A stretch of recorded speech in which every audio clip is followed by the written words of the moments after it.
अस्सलाम वालेकुम। उम्मीद करती हूँ आप सब खैरियत से होंगे। आज का जो हमारा टॉपिक है वो है conservation of energy and non conventional energy sources.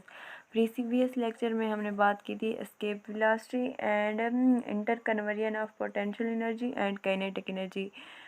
तो आए चलते हैं अब आज के टॉपिक की तरफ, जो कि हमारे पास पहला टॉपिक है conservation of energy. Conservation of energy में हम सबसे पहले ये देख लेते हैं हमारे पास जो law of conservation of energy है वो क्या कहता है। वो कहता है energy can never be created और नॉट डिस्ट्रॉयड, यानी कि ना तो हम एनर्जी को डिस्ट्रॉय कर सकते होते हैं, ख़त्म कर सकते हैं, और ना ही हम उसको बना सकते हैं, क्रिएट कर सकते हैं। But it can be converted from one form to another. लेकिन हमारे पास एक फॉर्म में एनर्जी प्रेजेंट है तो अब हम इसको दूसरी फॉर्म में कन्वर्ट कर सकते हैं, but the total energy remains constant. लेकिन हमारे पास ये जो टोटल एनर्जी है ये क्या रहेगी, कांस्टेंट रहेगी, सेम रहेगी, इसमें कोई चेंजिंग्स नहीं आएंगी। ये हमारे पास law of conservation of energy कहता है। अगर हम कंजर्वेशन के मतलब देख लें तो वो भी इस तरह के बनते हैं, कंजर्व रहे, महफूज रहे, सही है, हिफाजत में रहे, यानी कि उसमें ना तो जो कोई चेंजिंग है, डिस्ट्रॉय ना हो, सही है। अब वो हमारे पास law of conservation of energy के मुताबिक लॉस इन पोटेंशियल एनर्जी जो होता है वो बराबर होता है गेन इन काइनेटिक एनर्जी। यानी कि हम अगर काइनेटिक एनर्जी को गेन करना चाहते हैं, मिसाल के तौर पर हमें चाहिए 6 जूल काइनेटिक एनर्जी, सही है। तो अब हमें क्या देना होगा, हमें 6 जूल उसे पोटेंशियल एनर्जी पहले देनी पड़ेगी, तब हमारे पास जाके वो 6 जूल काइनेटिक एनर्जी की फॉर्म में मिलेगी। यानी कि अगर हम जितनी एनर्जी हासिल करना चाहते हैं तो हमें उतनी ही एनर्जी देनी होगी, लेकिन वो एनर्जी जो होगी किसी और फॉर्म में देनी होगी, सही है। अब हम इसकी एक्सप्लेनेशन की तरफ जाते हैं। तो वो कहते हैं for free falling object the potential energy में change into kinetic energy but the total energy remain constant. तो अब हम नेक्स्ट स्लाइड की तरफ इसको समझ लेते हैं। प्रीवियस लेक्चर में भी हमने बात की थी, हमारे पास एक मैस था एम, ठीक है। वो हमारे पास कुछ हाइट पे था, यानी कि जो हमारी सरफेस ऑफ अर्थ थी उससे अबव था, और वो रेस्ट में था, हरकत नहीं कर रहा था। तो अब उसके पास जो काइनेटिक एनर्जी थी वो ज़ीरो थी और पोटेंशियल एनर्जी थी वो mgh थी। लेकिन जैसे ही हमने उसको नीचे फेंका तो वो हमारे पास जब नीचे आया तो तब उसकी जो पोटेंशियल एनर्जी थी वो कन्वर्ट हो गई काइनेटिक एनर्जी में। तो तब क्या हुआ, उसकी यहाँ पे आके पोटेंशियल एनर्जी तो सिफर हो गई, सही है, लेकिन काइनेटिक एनर्जी जो थी वो mgh में कन्वर्ट हो गई, सही है। यानी कि पहले तो पोटेंशियल एनर्जी की फॉर्म में थी, बाद में काइनेटिक एनर्जी की फॉर्म में आ गई। हमने पिछले पढ़ा है कि हमारे पास जो लॉस इन पोटेंशियल एनर्जी होता है वो गेन इन काइनेटिक एनर्जी के बराबर होता है। नेक्स्ट इसके मैथमेटिकल की बात करते हैं। वो कहते हैं total energy is equal to potential energy plus kinetic energy, यानी कि जो टोटल एनर्जी होती है वो हमारे पास बराबर होती है पोटेंशियल एनर्जी और काइनेटिक एनर्जी के। और ये जो हमारे पास टोटल एनर्जी होती है ये कांस्टेंट ही रहती है, सही है। This is the special case of conservation of energy. ये जो हमारे पास है special case of conservation of energy है। नेक्स्ट चलते हैं अब हम इसमें भी। अब देखें तो पोटेंशियल एनर्जी जो हमारे पास थी वो mgh थी, और काइनेटिक एनर्जी जो है बाद में वो हमारे पास mgh है। तो यानी जो हमारे पास पहले पोटेंशियल एनर्जी की फॉर्म में थी तो बाद में क्या हुआ, वो हमारे पास काइनेटिक एनर्जी की फॉर्म में आ गई, सी है, लेकिन टोटल एनर्जी कांस्टेंट ही रही। नेक्स्ट अब चलते हैं हम। नेक्स्ट जो हमारा टॉपिक है वो है नेक्स्ट वो कहते हैं वे there is a need to develop new useful energy sources. हमें न्यू एनर्जी सोर्सेज की क्यों ज़रूरत है, यूज़फुल एनर्जी सोर्सेज की। तो आए चलते हैं। वो कहते हैं in everyday life we can observe many energy change phenomena from one form to another. हम अपनी डेली लाइफ में बहुत सारे ऐसे फिनोमिना देखते हैं जिसमें क्या होता है, हमारे पास जो एनर्जी होती है वो चेंज होती है एक शक्ल से दूसरी शक्ल में। It last all energy transfers heat to the environment. लेकिन जो हमारे पास एनर्जी होती है वो ट्रांसफ़र करती है हीट को इन्वायरमेंट में, and energy is lost in the form of heat. और जो हमारे पास एनर्जी होती है वो डेली लाइफ में लॉस्ट हो जाती है हीट के फॉर्म में, जो कि हमारे पास यूज़लेस है। सो यूज़फुल एनर्जी इज़ डिक्रीजिंग दो टोटल एनर्जी इज़ कंजर्व्ड। वो कहते हैं जो हमारे पास यूज़फुल एनर्जी है वो डिक्रीज़ हो रही है। क्यों डिक्रीज़ हो रही है, क्योंकि हमारे पास जो एनर्जी है वो हीट की फॉर्म में लॉस हो रही है, सही है। That's why we need to find new sources of energy, इसलिए हमें एनर्जी के न्यू सोर्सेज की ज़रूरत है। अब हम नेक्स्ट चलते हैं। नेक्स्ट है नॉन कन्वेंशनल एनर्जी सोर्सेज, सही है। अब नॉन कन्वेंशनल का यहाँ पे मतलब समझ लेते हैं, जो कि हमारे पास है गैर रवायती जिसका मतलब है कि जिसका अभी तक रिवाज ना हो, रिवायत ना बनी हो, सही है। अब हम यहाँ पे ऐसे सोर्स डिस्कस करेंगे जो अभी तक तो हमारे पास कॉमन नहीं है, लेकिन इन फ्यूचर हमारे पास वो बहुत कॉमन होने वाले हैं और हमारी एक बहुत बड़ी ज़रूरत बनने वाले हैं, सही है। तो अब देखते हैं, वो कहते हैं these are the energy sources which are not very common these days. वो वही बात कह रहे हैं कि ये हमारे पास ऐसे सोर्सेज हैं जो आजकल तो कॉमन नहीं है इन दिनों में। Some of these are discussed here, जिनमें से हम यहाँ पे डिस्कस करते हैं। सबसे पहला जो हमारे पास है वो है एनर्जी फ्रॉम टाइड्स। वो कहते हैं एनर्जी फ्रॉम टाइड्स में कहते हैं gravitational force of the moon gives rise to the tide in the sea. हमारे पास क्या है, मून है, उसकी जो ग्रेविटेशनल फोर्स है वो क्या करती है, टाइड्स क्रिएट करती है किस में भला, सी में। If the water at the high tide is trapped in the basin by constructing a dam, अगर हम जो वो हाई टाइड है उसको ट्रैप कर लें एक बेसन के अंदर कंस्ट्रक्ट करके डैम, तब क्या होगा, then the water is released in controlled way at the low tide. जब हमारे पास लो टाइड आएगी और हम वाटर रिलीज करेंगे to run turbine to generate electricity, तो तब हम इससे इलेक्ट्रिसिटी जनरेट कर सकते हैं। इसको हम नेक्स्ट समझ लेते हैं किस तरीके से। हम ये देख लेते हैं टाइड्स हमारे पास बनती कैसे हैं। ये हमारे पास अर्थ है, सही है, और अर्थ के इर्द गिर्द ना वाटर मौजूद है 70%, और ये हमारे पास मून है। और मून क्या है, इसकी जो ग्रेविटेशनल फोर्स है ये क्या करती है, अब ज़मीन को अपनी तरफ खींचना चाह रही होती है, लेकिन ज़मीन का जो वज़न है वो बहुत ज़्यादा है और ग्रेविटेशनल फोर्स है वो बहुत कम है। तो पूरी जो अर्थ होती है वो तो नहीं जा सकती मून की तरफ। तो होता क्या है, जो हमारे पास अर्थ के इर्द गिर्द वाटर मौजूद है ये उसकी तरफ अट्रैक्ट हो जाता है, ये यानी कि ऊपर की तरफ हो जाता है। जब ये ऊपर की तरफ होगा तो क्या होगा, हमारे पास इस तरह से एक टाइड बन जाएगी जिसको हम बोलते हैं हाई टाइड, सही है। अब यहाँ पे बनी और यहाँ पे जो इसकी अपोजिट है, यहाँ पे भी वाटर मौजूद है, चारों तरफ वाटर ने घेरा हुआ है हमारी अर्थ को। तो यहाँ पे भी अब जो अर्थ है ना ये वाटर को अपनी तरफ खींच रही है, और जो वाटर है वो मतलब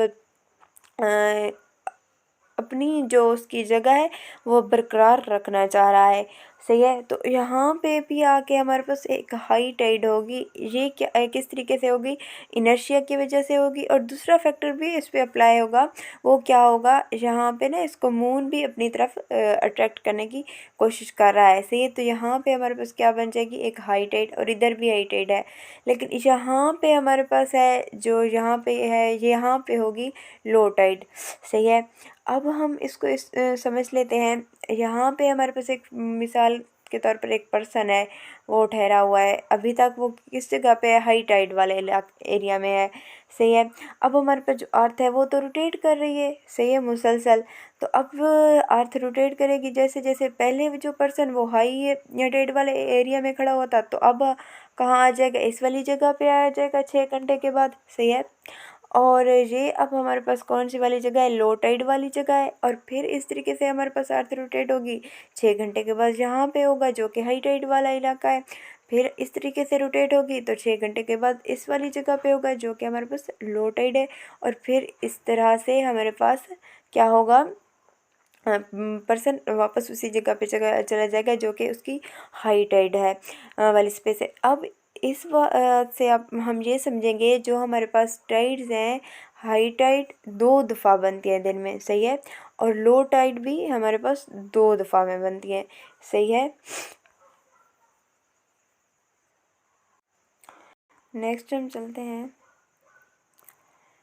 नेक्स्ट अब हम इसको समझ लेते हैं, ये जो हमारे पास हाई टाइड है और लो टाइड है ये किस तरीके से इन्वॉल्व होती हैं एनर्जी क्रिएट करने में। यहाँ पे हमारे पास क्या है, ओशन है ये, और ओशन में हम क्या कर देते हैं, एक डैम बनाते हैं, सही है। अब क्या होता है, जब हमारे पास हाई टाइड्स होती हैं, सही है, अब हाई टाइड हुई तो क्या हुआ, ये जो हमारे पास डैम बना हुआ था इसमें क्या है, एक वाल्व है। वाल्व पहले तो क्लोज था, लेकिन जैसे ही हमारे पास टाइड्स आई, हाई टाइड्स, तो क्या हुआ, वो हमारे पास डोर जो है ना ओपन हो गया। और यहाँ पे आके डोर क्या हुआ, ओपन हुआ। और यहाँ पे जो हाई टाइड्स का वाटर था वो क्या हुआ, वो यहाँ पे आ गया। से इस दौरान जब वो यहाँ पे आया तो यहाँ पे हमारे पास क्या है, टरबाइन है यहाँ पे डैम के अंदर। और जो टरबाइन उस वाटर, जो वाटर इंटर हो रहा होता है हाई टाइड वाला, तो वो उस टरबाइन से ना घूमता है। जैसे ही अब हमारे पास टरबाइन घूमता है तो टरबाइन अटैच होता है हमारे पास जनरेटर के साथ, और जनरेटर हमारे पास रोटेट करता है, और जो कि हमारे पास इलेक्ट्रिसिटी प्रोड्यूस करता है। और वाटर जो होता है ना, ये इस तरफ आ जाता है। फिर क्या होता है, अब हमारे पास लो टाइड्स, ठीक है। अब हमारे पास जहाँ पे जो हाई टाइड वाला था वाटर, वो तो इस तरफ आ गया से। अब यहाँ पे वाटर जो है ना वो हाई बन गया। अब डैम में आ गया हमारे पास वाटर। वाटर फिर मज़ीद फिर वापस जाएगा ओशन की तरफ। तो तब हमारे पास उसको, जो इसका वाल्व होगा वो ओपन करेंगे हम, सही है। और वो जो वाल ओपन होगा तो उसमें हमारे पास जब वाटर जा रहा होगा तो उसके अंदर टरबाइन है, वो जो वाटर है टरबाइन को रोटेट करेगा, सही है। और जो टरबाइन है वो रोटेट करेगा जनरेटर को, क्योंकि वो जनरेटर के साथ अटैच्ड है। और जनरेटर क्या प्रोड्यूस करेगा, हमारे पास इलेक्ट्रिसिटी प्रोड्यूस करेगा। से इस तरीके से हम एनर्जी को क्रिएट, इस तरीके से भी हम एनर्जी को क्रिएट कर सकते हैं, सही है, टाइड्स की मदद से। हमारा मकसद जस्ट जो हमारे पास जनरेटर होता है उसको रोटेट करना होता है, चाहे वो हम टाइड्स की मदद से करें या किसी और तरीके से। नेक्स्ट हम चलते हैं। नेक्स्ट हमारे पास है एनर्जी फ्रॉम वेव्स। पहले तो हमने ये देखा कि हमारे पास जो एनर्जी होती है उसको हम टाइड के ज़रिए से किस तरह से हासिल कर सकते हैं। अब हम नेक्स्ट चलते हैं। नेक्स्ट है हमारे पास एनर्जी फ्रॉम वेव्स, कि हम एनर्जी को वेव्स के ज़रिए किस तरीके से हासिल करते हैं। In order to generate electricity from energy of waves we make use of large float which move up and down with the waves. यानी कि हम, हमारे पास जो मूव अप करे और डाउन करे वेव्स के साथ। One such device is Salter ducts. हमारे पास एक इस तरह की डिवाइस है जिसको हम साल्टर्स डक्ट बोलते हैं। ये हमारे पास एक पर्सन था साल्टर से जिसने डिवाइस को ना बनाया था। Which consist of two parts, जिसके टू पार्ट्स होते हैं। एक होता है डक्ट फ्लोट और दूसरा होता है बैलेंस फ्लोट, सही है। इसको हम देख लेते हैं ये किस तरीके से हमारे पास डिवाइस होती है। यहाँ पे आपको पिक्चर में नज़र आ रहा होगा, ये एक इसका पोर्शन है, सही है, ये बैलेंस पोर्शन है। और ये जो हमारे पास डक फ्लोट है, ये वाला पोर्शन है, सही है। अब हमारे पास ये किस तरीके से एनर्जी को क्रिएट करते हैं ये देखते हैं। वो कहते हैं the wave energy make duck float move relative to balance float. अब क्या होता है, जब हमारे पास वेव्स जो होती है ना वो मूव अप होती हैं और डाउन होती हैं, तो हमारे पास ये जो बैलेंस फ्लोट है ये भी उसी तरह से मूव अप भी होता है और डाउन भी होता है। तो उसके साथ अटैच है अब हमारे पास डक फ्लोट, और ये भी इसी तरह से उसके रिलेटिवली क्या होता है, मूव करता रहता है। The relative motion of duck float is then use to turn electricity generator. अब हमारे पास ये जो डक फ्लोट होता है, फ्लोट्स होते हैं, इनके साथ हमारे पास छोटे छोटे टरबाइन्स अटैच होते हैं। और वो जो हमारे पास टरबाइन होते हैं वो किसके साथ अटैच होते हैं, वो जनरेटर के साथ अटैच होते हैं। से अब जनरेटर जो होता है ना वो जैसे ही हमारे पास टरबाइन मूव करते हैं तो जनरेटर हमारे पास उसके अंदर जो कॉइल पड़ी है वो मूव करती है, और इस तरीके से हमारे पास इलेक्ट्रिसिटी जनरेट होती है। नेक्स्ट हम अब देख लेते हैं ये वर्क किस तरीके से करते हैं। इस पिक्चर में आपको नज़र आ रहा होगा जो हमारे पास साल्टर डक्ट है वो इस तरीके से वर्क करता है, सही है। और फिर हमारे पास इससे एनर्जी क्रिएट होती है। नेक्स्ट चलते हैं हम। नेक्स्ट है हमारे पास सोलर एनर्जी। अब हम देखते हैं कि हम सोलर एनर्जी के ज़रिए किस तरीके से एनर्जी को हासिल कर सकते हैं। वो कहते हैं the earth receives huge amount of energy directly from the सन।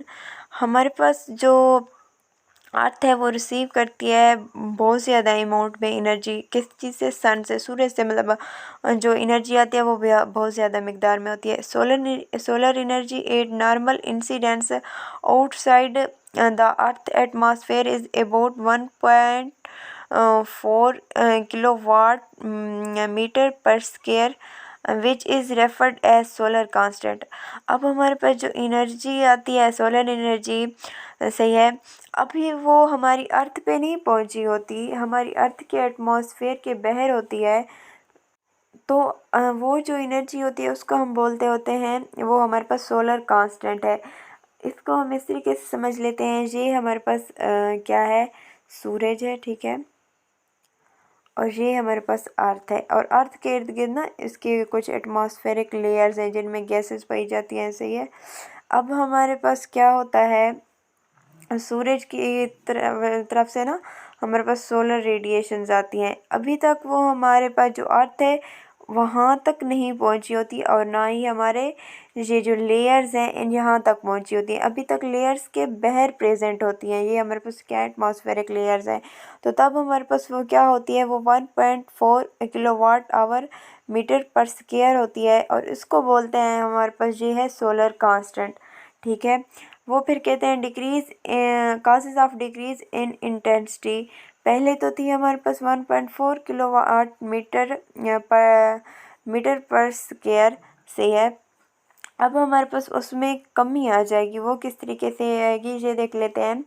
वो कहते हैं when passing through the atmosphere the total energy is reduced due to reflection, यानी कि वो वापस लौट जाएगी, स्कैटरिंग यानी कि वो बिखर जाएगी, and absorbing by dust particles, water vapours and other gases. अब हमारे पास यहाँ से ये सूरज है, और सूरज से क्या हुआ, हमारे पास रेडिएशंस आ रही हैं लाइट की। तो ये हमारे पास क्या है, अर्थ है, और ये हमारे पास क्या है, एटमॉस्फेयर है। तो अब जब ये एटमॉस्फेयर में आएंगी तो क्या होगा, कुछ तो वापस रिफ्लेक्ट हो जाएंगी, और कुछ इधर उधर स्कैटर्ड हो जाएंगी यानी कि बिखर हो जाएंगी, और कुछ जो हमारे पास यहाँ पे डस्ट पार्टिकल्स वगैरह पाए जाते हैं वो उनको एब्जॉर्ब कर लेंगे, सी सोलर रेडिएशन को। तो अब हमारे पास क्या होगा, जो सोलर एनर्जी आ रही होगी वो उसमें कमी आ जाएगी इस तरीके से, ठीक है। फिर वो कहते हैं on a clear day at noon the intensity of solar energy reaching the earth surface is about 1 kilowatt metre per square. अब हमारे पास जो सोलर एनर्जी है उसकी जो इंटेंसिटी है वो जब सतह ज़मीन पर आ जाएगी तो वो कितनी रह जाएगी हमारे पास, 1 kilowatt metre per square. This energy can be use for a useful purpose. अब ये जो हमारे पास एनर्जी है इसको हम यूज़फुल पर्पस के लिए इस्तेमाल करेंगे, सही है। अब जो पहले वाली एनर्जी थी उससे ये वाली एनर्जी जो है हमारे पास कम है। कम क्यों है, क्योंकि हमारे पास कुछ जो है ना वो या तो एब्जॉर्ब हो गई, या स्कैटर्ड हो गई, या तो रिफ्लेक्ट हो गई वापस फिज़ा में, हमारी स्पेस के अंदर। नेक्स्ट हम चलते हैं, नेक्स्ट आप कहते हैं फ्लैट प्लेट कलेक्टर्स। अब हम फ्लैट प्लेट कलेक्टर्स को इस्तेमाल करते हुए किस तरीके से एनर्जी हासिल कर सकते हैं ये देखते हैं। वो कहते हैं in one method the flat plate collectors are used for heating water, सही है। यहाँ पे हमारे पास किसके लिए इस्तेमाल हो रही हैं, ये जो कलेक्टर्स हैं ये हमारे पास इस्तेमाल हो रहे हैं वाटर को हीट अप करने के लिए। Are typically collector is shown in figure. हमें यहाँ पे एक फिगर में दिखाया हुआ है, हमारे पास ये एक कलेक्टर है, सही है।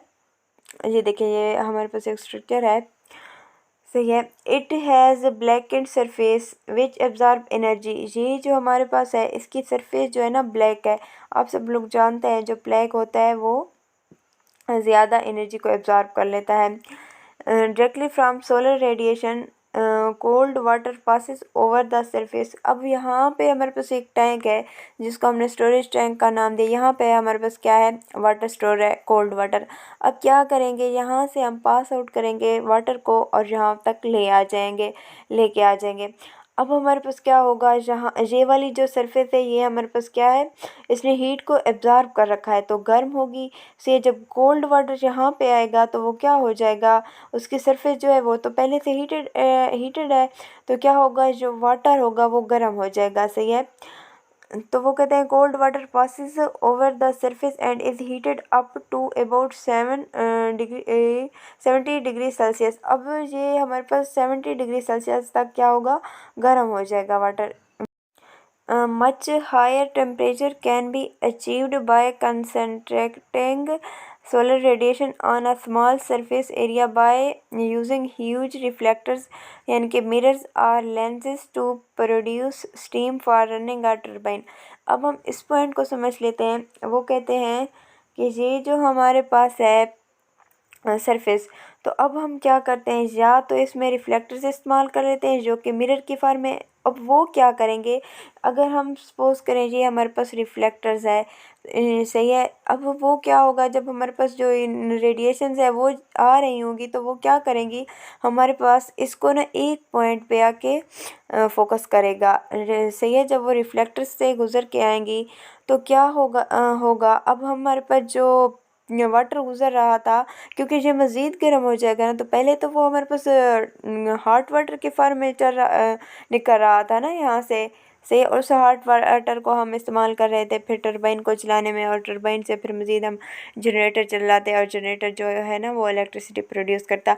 लेकिन जहाँ पे अब क्या होगा, हमारे पास हीट ज़्यादा होगी तो वो जो वाटर गुजरेगा तो वो हमारे पास भाप की फॉर्म में होगा, यानी कि बहुत ज़्यादा गर्म जब ये वाली स्पेस होगी, ये वाली जगह होगी, तो इस गर्म जगह से जो गुजर कर हमारे पास क्या हो जाएगा, वो स्टीम की फॉर्म में आ जाएगा।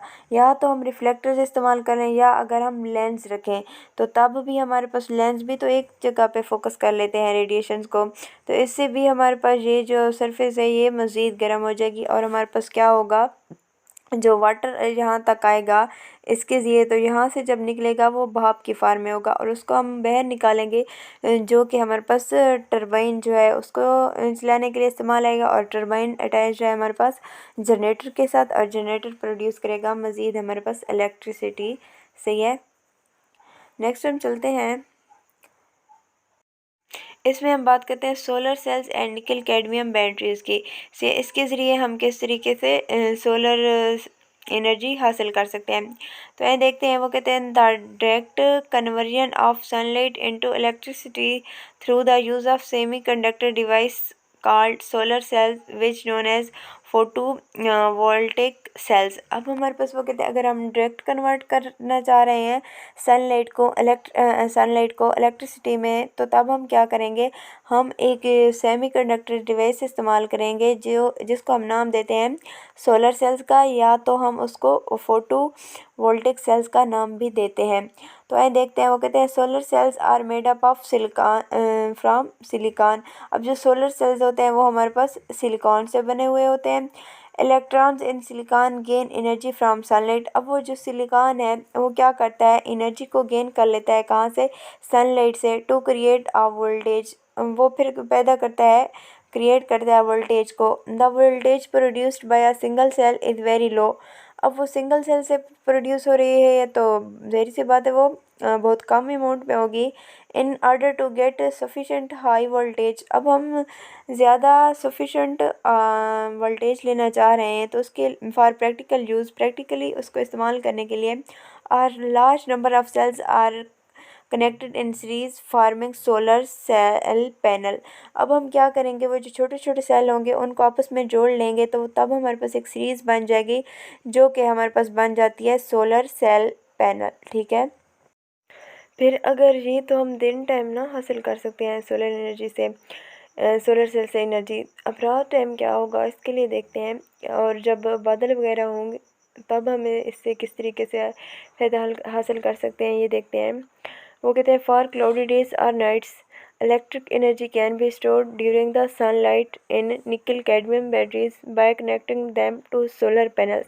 तो तब हमारे पास निकल कैडमियम बैटरीज होती हैं, उनको क्या करते हैं, सोलर पैनल के साथ अटैच कर लेते हैं और सनलाइट से जो हमारे पास इलेक्ट्रिक एनर्जी होती है वो उसमें स्टोर होती रहती है, जिसको हम क्लाउडी डेज़ के लिए और नाइट्स के लिए फिर इस्तेमाल कर लेते हैं। नेक्स्ट चलते हैं। नेक्स्ट है uses of solar sales. Solar cells although are expensive but last a long time and have low running cost. ये हमारे पास महंगे तो होते हैं लेकिन हम इनको लंबे अरसे के लिए इस्तेमाल कर सकते हैं और ये हमारे पास लो कास्टिंग होते हैं। सही है।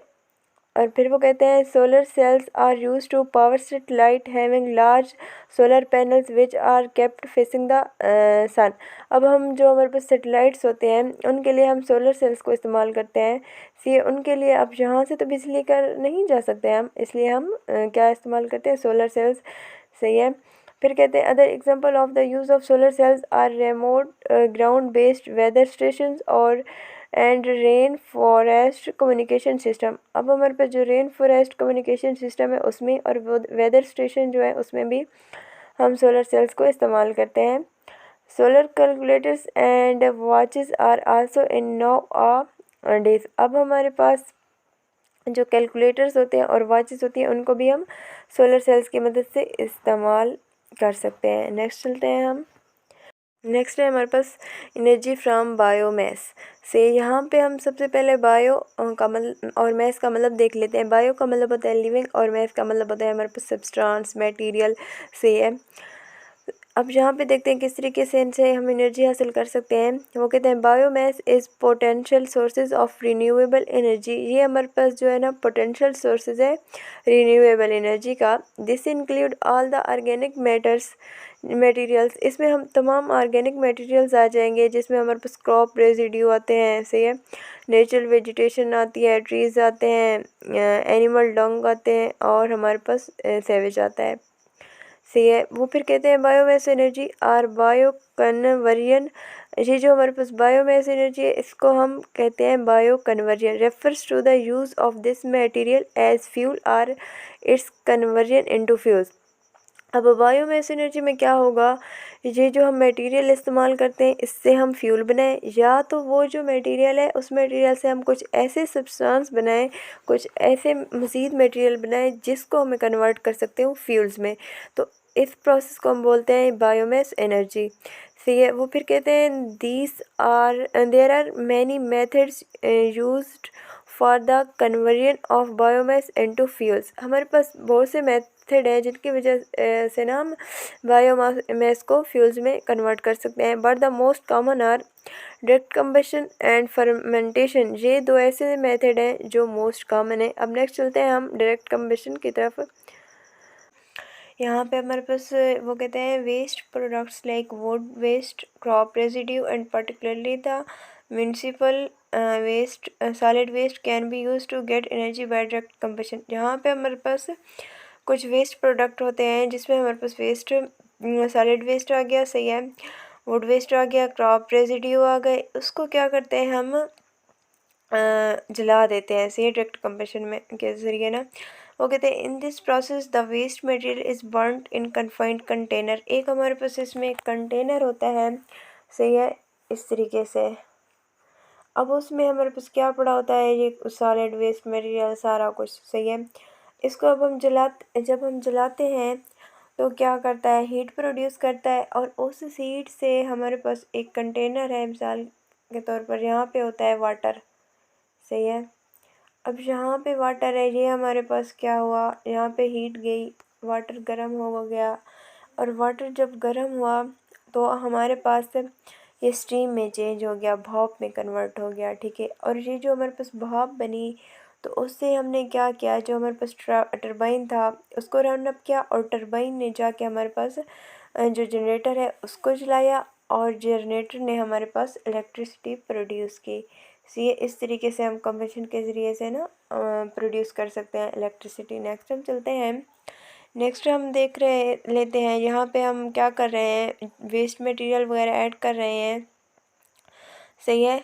तो क्या होता है, वो क्या प्रोड्यूस करता है, यहाँ पे आप आग आपको नज़र आ रही होगी, वो स्टीम में कन्वर्ट हो रहा है और स्टीम नेक्स्ट इधर हमारे पास क्या है, जनरेटर है। सी इसको चला रहा है और स्टीम जो है ना वो हमारे पास इधर जनरेटर है, इसको चला रहा है। ठीक है। और जनरेटर से मज़ीद हमारे पास क्या प्रोड्यूस हो रही है, इलेक्ट्रिसिटी प्रोड्यूस हो रही है।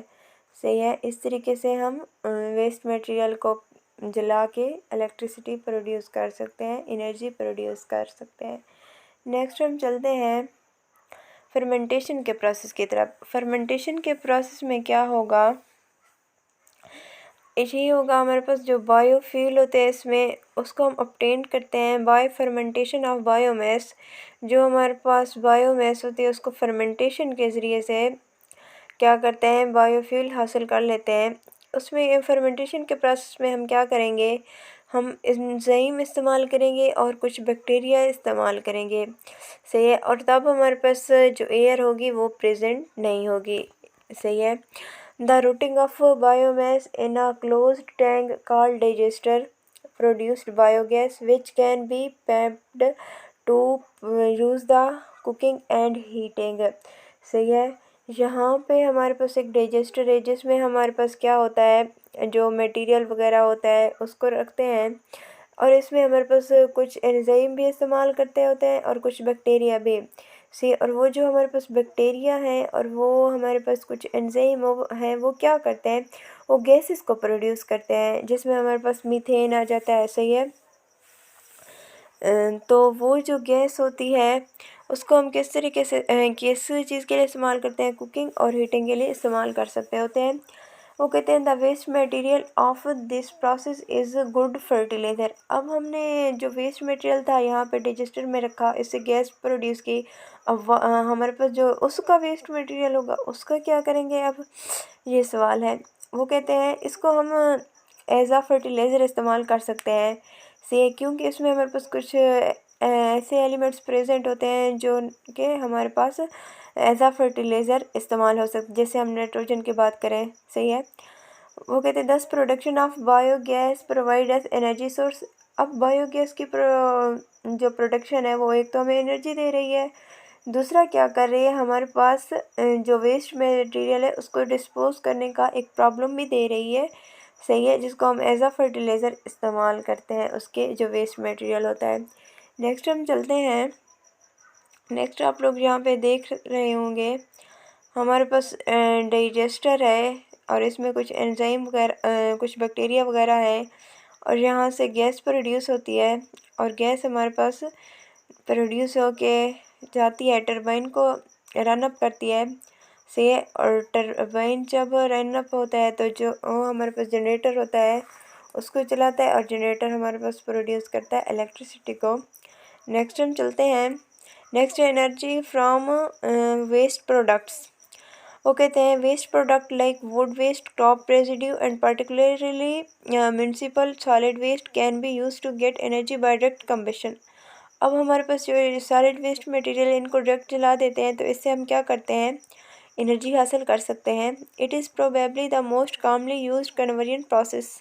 ये हमारे पास बहुत कॉमन प्रोसेस है in which waste material is burned in a confined container, जिसमें हम क्या करते हैं, एक हमारे पास वेस्ट कंटेनर होता है, सही है, कन्फाइंड, जिसमें हम क्या करते होते हैं, जो हमारे पास वेस्ट मटेरियल होता है, सही है, वेस्ट मटेरियल उसको क्या करते हैं, बर्न करते हैं और जो उससे हीट प्रोड्यूस होती है, सही है।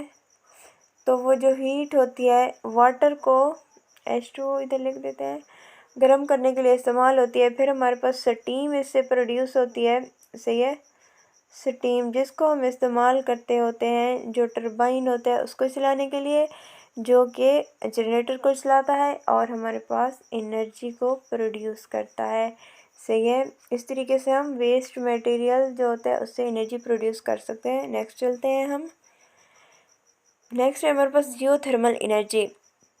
अब जियो का मतलब है हमारे पास अर्थ, थर्मल का मतलब हीट होता है, सही है। अब हम अर्थ से किस तरीके से एनर्जी प्रोड्यूस कर सकते हैं, सही है, यहाँ देखते हैं। वो कहते हैं geothermal energy is the heat energy. ये जो हमारे पास जियोथर्मल एनर्जी है ये हीट एनर्जी है एक्सट्रैक्टेड फ्रॉम इनसाइड द अर्थ, जिसको एक्सट्रैक्ट करते हैं, वह निकलते हैं अर्थ के अंदर से in the form of hot water और स्टीम। या तो हमारे पास वो हॉट वाटर की फॉर्म में होती है या तो वो हमारे पास स्टीम की फॉर्म में होती है, सी है।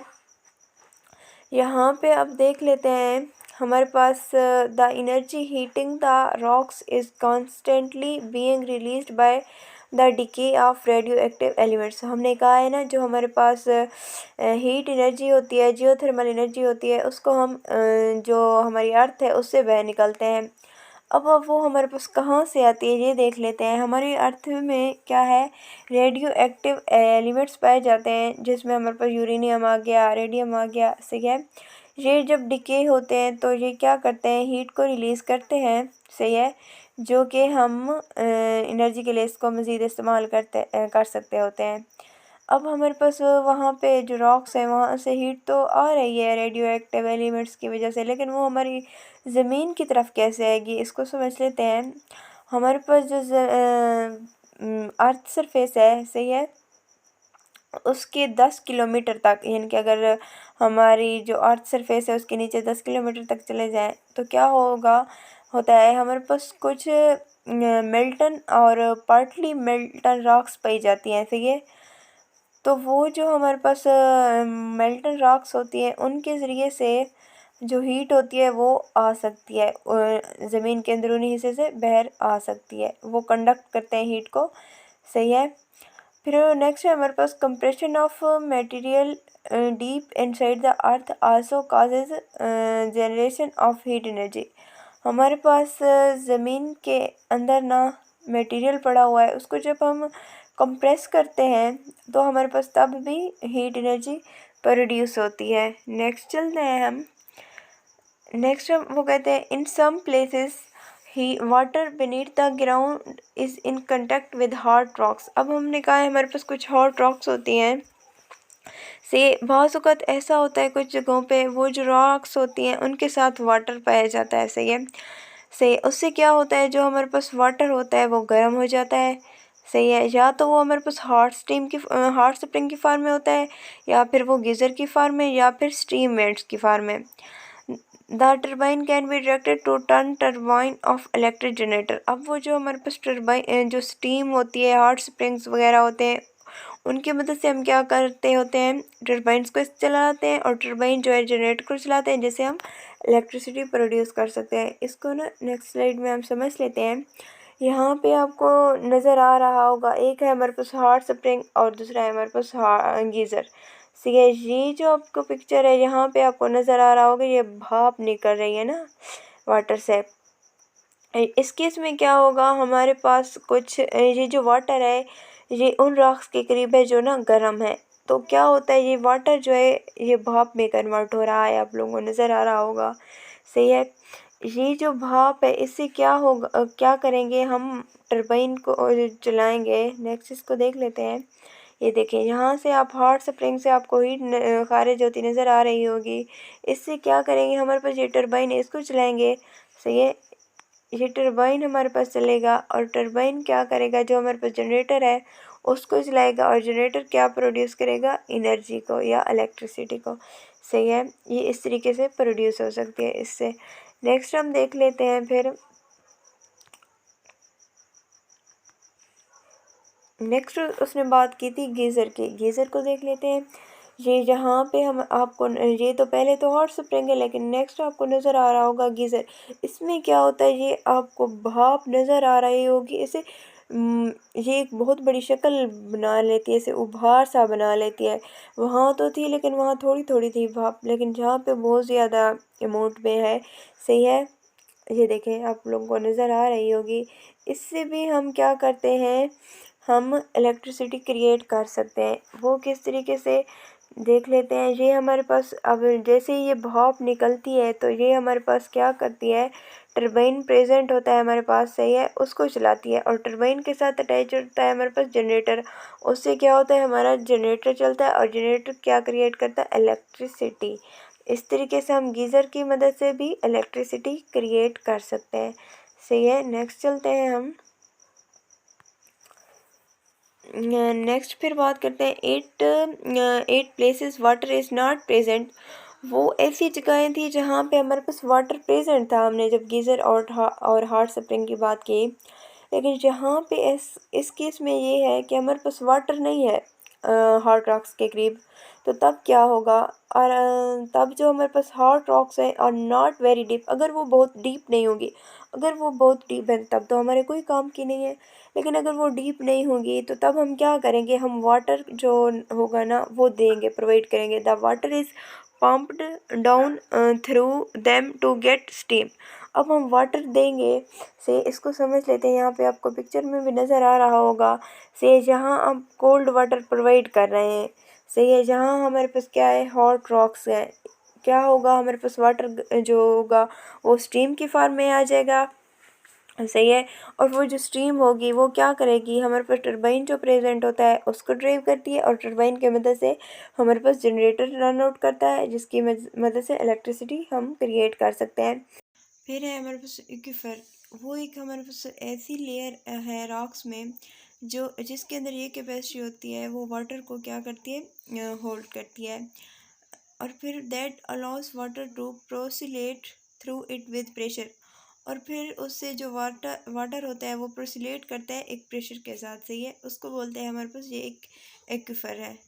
जो आज का लेक्चर था वो हमारा यहीं तक था, ठीक है। उम्मीद है आप लोगों को समझ आ चुकी होगी। हमारा 4th चैप्टर कंप्लीट है। Thank you for watching. Allah हाफिज़। नेक्स्ट मिलेंगे इंशाल्लाह अगले लेक्चर के साथ। तब तक के लिए इजाज़त, अपना ख्याल रखिएगा।